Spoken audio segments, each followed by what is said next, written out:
நாங்கள் பிரண்டை பொடி, முருங்கைக்கீரை பொடி, பருப்பு பொடி, ரசப்பொடி, சாம்பார் பொடி, மாங்காய் ஊறுகாய், ஹேர் ஆயில் அதாவது தலைக்கு தேய்க்கிற எண்ணெய் 11 பொருட்கள் சேர்த்து இதெல்லாம் காய்ச்சி நாங்கள் எண்ணெய் கொடுத்துட்ருக்குறோம். இந்த பொருளெல்லாம் நாங்கள் கொடுத்துட்ருக்குறோம். நீங்கள் வேணும்னா கீழே வாட்ஸ்அப் நம்பர் கொடுத்துருக்குறோம். அந்த நம்பருக்கு கால் பண்ணி கேட்டு வாங்கிக்கோங்க.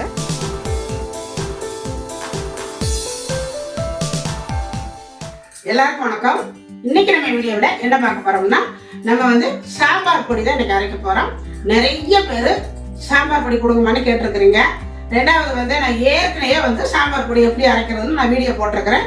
இப்போ இடையில நிறைய பேர் கேட்டுக்கிட்டே இருக்கிறாங்க, அம்மா சாம்பார் பொடி அரைக்கிறது காட்டுங்கம்மா, சாம்பார் பொடி அரைச்சு காட்டுங்கம்மான்னு மறுபடியும் இப்போ கேட்டுக்கிட்டு இருக்கிறாங்க. இன்னொன்று சாம்பார் பொடி நாங்கள் கொடுத்துட்டு இருக்கிறோம். நாங்கள் நிறைய அரைச்சு நாங்கள் ஸ்டாக் வச்சுக்கிறதே இல்லை. கேட்க நாங்கள் கம்மியாக அரைச்சிக்குவோம். அதாவது ஒவ்வொரு கிலோவாக தான் நான் அரைச்சு தீர அரைச்சிக்கிட்டே இருப்பேன். ஏற்கனவே நான் இப்போ ஒவ்வொரு கிலோவாக அரைச்சி நான் எல்லாருக்கும் கொடுத்துக்கிட்டே இருக்கிறேன். இப்போ மறுபடியும் இப்போ நிறைய பேர் நீங்கள் சாம்பார் பொடி அரைக்கிறத காட்டுங்கம்மா அப்படின்னு சொன்னதுனால இன்னைக்கு சாம்பார் பொடி அரைக்கிறத நான் உங்களுக்கு எப்படியெல்லாம் அரைக்கணும், எவ்வளவு அளவுகளில் போடணும், அதை எப்படி வறுக்கணும், என்ன பக்குவத்தில் வறுத்து எப்படியெல்லாம் அரைச்சி பக்குவமாக வச்சுக்கணும் அப்படிங்கிறத இன்னைக்கு நான் வீடியோவில் சொல்ல போகிறேன். இதை 10 பேர் கேட்டிருக்கிறாங்க. இவங்களுக்கு நான் இப்போ 1 கிலோ அரைக்கிறேன்.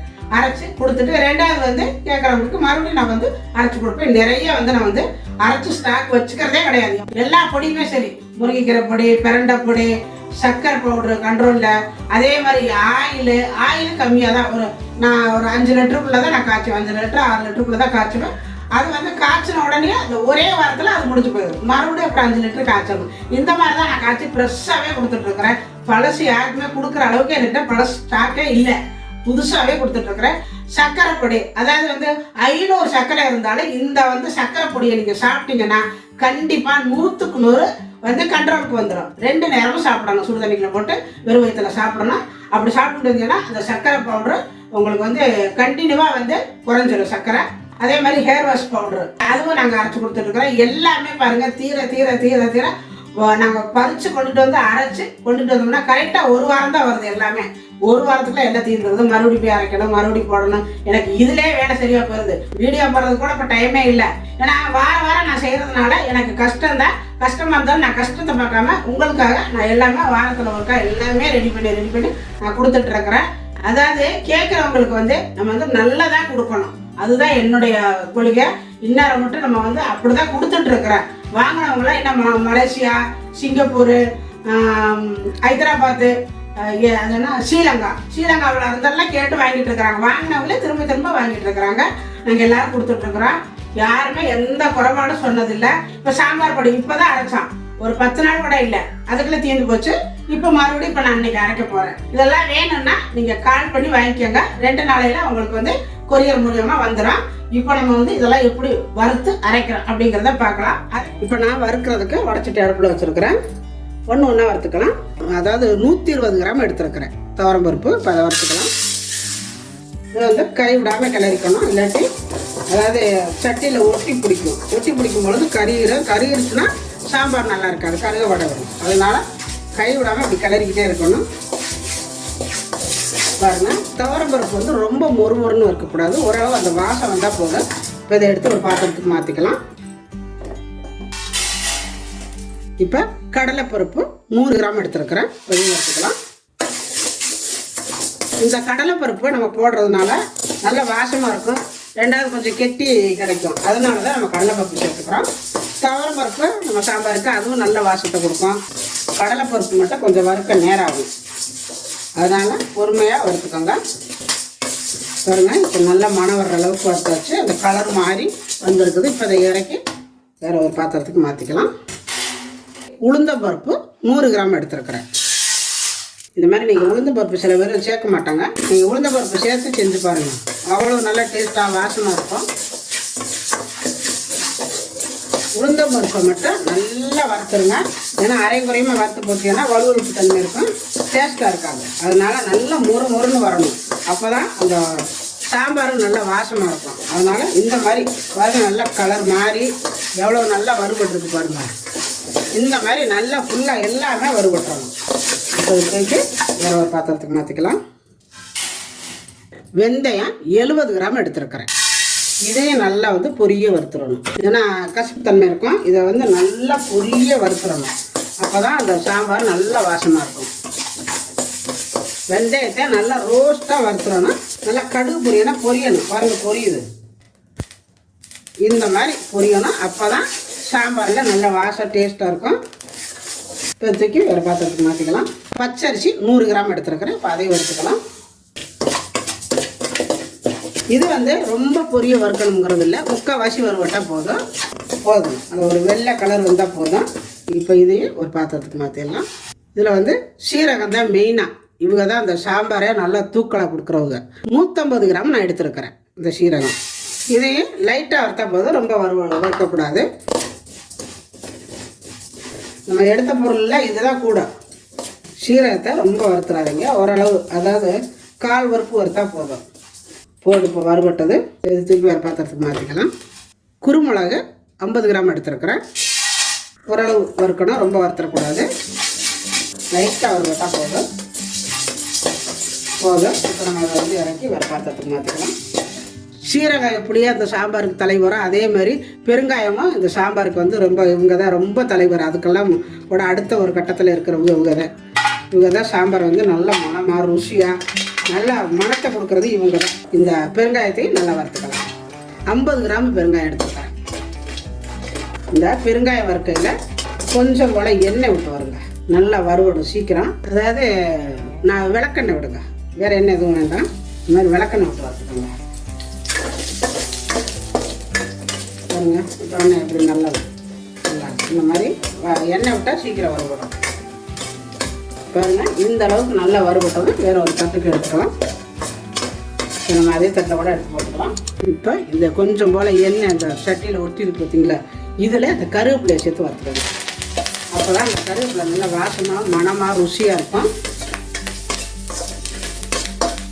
நல்லா மொறுமொறுன்னு வரணும்.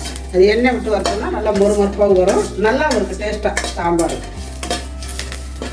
பாருங்க கருவேப்பிலை நல்லா வறுபட்டுருச்சு. இப்போ தூக்கி மாற்றிக்கலாம். மல்லி 1 கிலோ எடுத்துருக்கிறேன். இதை கொஞ்சம் கொஞ்சமாக வறுக்கணும். கொஞ்சம் கொஞ்சமாக போட்டு வறுத்துக்கோங்க. அடுப்பாக குறைச்சி வச்சுக்கோங்க. மல்லியை வந்து ரொம்ப வறுத்தக்கூடாது, ஓரளவு லைட்டாக சூடு ஏறணும். சில பேர் பச்சையாகவே இறப்பாங்க. எல்லாமே நல்லா காய வச்சு பச்சையாக அரைச்சிட்டு வருவாங்க. அது சாம்பார் எப்படி இருக்குன்னு தெரியல. நாங்கள் எப்போவுமே பச்சையெல்லாம் அரைக்க மாட்டோம், இந்த மாதிரி தான் வறுத்துக்குவோம். அதனால் இந்த மல்லியை மட்டும் ஒரு 1/4 வறுக்காடு வறுத்தா போதும். மல்லியை நல்லா மணம் வர இந்த மாதிரி மணம் வந்தால் போதும். இதையும் இறக்கிக்கலாம். கொஞ்சம் கொஞ்சமாக போட்டு அதே மாதிரியே எல்லாத்தையுமே வறுத்துக்கலாம். எல்லாத்தையும் வறுத்துக்கிட்டு காட்டுறேன். சிலவசமாக எல்லாம் வறுத்தாச்சு. மிளகா வறுக்கணும். அதுக்கு என்ன பண்ணணும், கொஞ்சம் போல் இந்த மாதிரி உப்புக்கல் தூவிக்கோங்க. மிளகாயை அது மேலே போட்டு வறுங்க.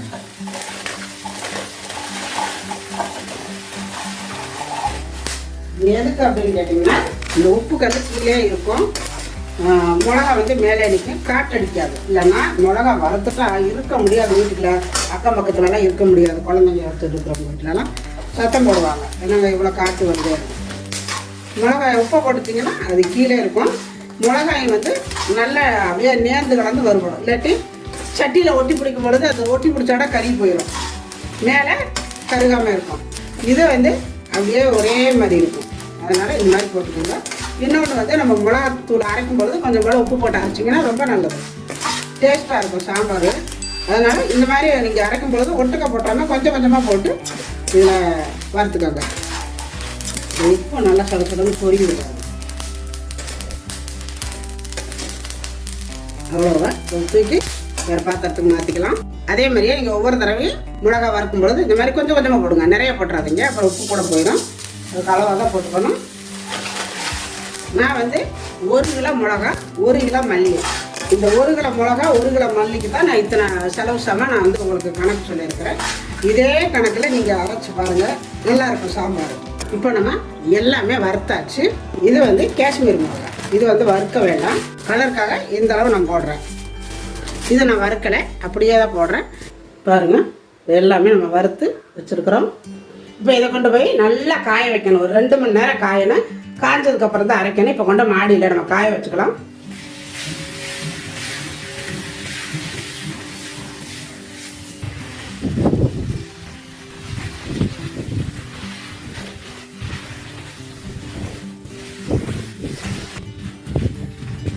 பாருங்கள், நம்ம எல்லாமே காய வச்சுட்டோம்.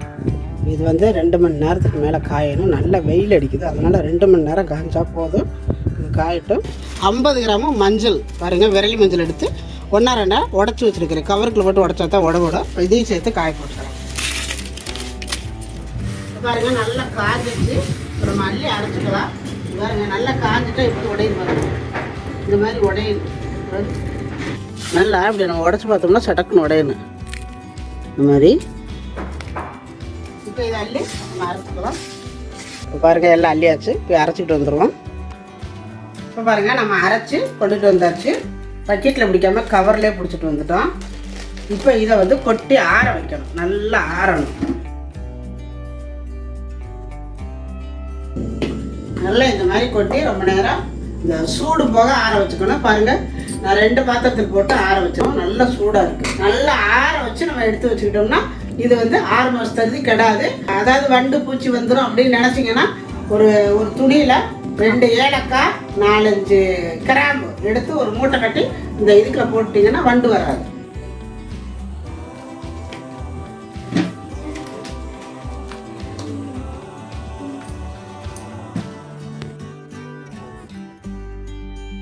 அரை கிலோ, 1/4 கிலோ, 100 கிராம் இந்த மாதிரி நாங்கள் போட்டு கொடுத்துட்ருக்குறோம் கேட்குறவங்களுக்குலாம்.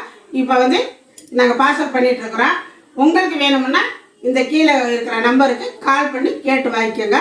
நாங்கள் அரைச்ச மாதிரியே நீங்கள் சாம்பார் தூளை அரைச்சி செஞ்சு பாருங்க. செஞ்சு பார்த்துட்டு எப்படி வந்துச்சு அப்படிங்கிறத எனக்கு கமெண்ட்டில் சொல்லுங்கள். இந்த வீடியோ பிடிச்சிருந்தா லைக் பண்ணுங்கள், ஷேர் பண்ணுங்கள். செட்டிநாடு சமையலுக்கு சப்ஸ்கிரைப் பண்ணுங்கள். நன்றி. வாழ்க வளமுடன்.